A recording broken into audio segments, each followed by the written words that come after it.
2014 ലോക്സഭാ തിരഞ്ഞെടുപ്പിനും വിവിധ സംസ്ഥാനങ്ങളിലേക്കുള്ള നിയമസഭാ തിരഞ്ഞെടുപ്പുകൾക്കും മുന്നോടിയായാണ് കേന്ദ്രമന്ത്രിസഭ വീണ്ടും അഴിച്ചുപണിയുന്നത്.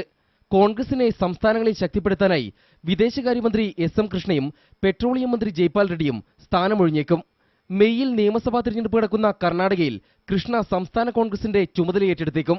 YSR കോൺഗ്രസ് സംസ്ഥാനത്ത് നിലയുറപ്പിക്കുന്നത് തടയാൻ പൊതുസ്വീകാരനായ ജയ്പാൽ റെഡ്ഡി ആന്ധ്രാപ്രദേശ് മുഖ്യമന്ത്രിയായി സ്ഥാനമേൽക്കുമെന്ന അഭ്യൂഹം ശക്തമാണ്. ആരോഗ്യമന്ത്രി ഗുലാം നബി ആസാദ് പുതിയ പെട്രോളിയം മന്ത്രിയായേക്കും. വീരപ്പ മൊയ്ലിക്ക് പകരം ഊർജ്ജമന്ത്രിയാകാൻ ഗുലാം നബി ആസാദിന്റെയും ജയറാം രമേശിന്റെയും പേരുകൾ പരിഗണിക്കുന്നതായാണ് സൂചന. വാർത്താവിതരണ മന്ത്രിയായ അംബിക സോണി പുതിയ വകുപ്പിലേക്ക് മാറും. ഉപരിതല ഗതാഗത മന്ത്രി CP ജോഷിക്ക് രാജസ്ഥാനിൽ പാർട്ടിയെ ശക്തിപ്പെടുത്തുകയാകും പുതിയ ദൗത്യം. വാണിജ്യ സഹമന്ത്രി ജ്യോതിരാദിത്യ സിന്ധ്യയ്ക്ക് സ്വതന്ത്ര ചുമതലയുള്ള വകുപ്പ് ലഭിച്ചേക്കും. മാനവവിഭവശേഷി ടെലികോം വകുപ്പുകൾ കൈകാര്യം ചെയ്യുന്ന കപിൽ സിബലിനെ ഒരു വകുപ്പ് നഷ്ടമാകും. നഗരവികസന മന്ത്രിയായ കമൽനാഥിനെയാണ് പകരം പരിഗണിക്കുന്നത്.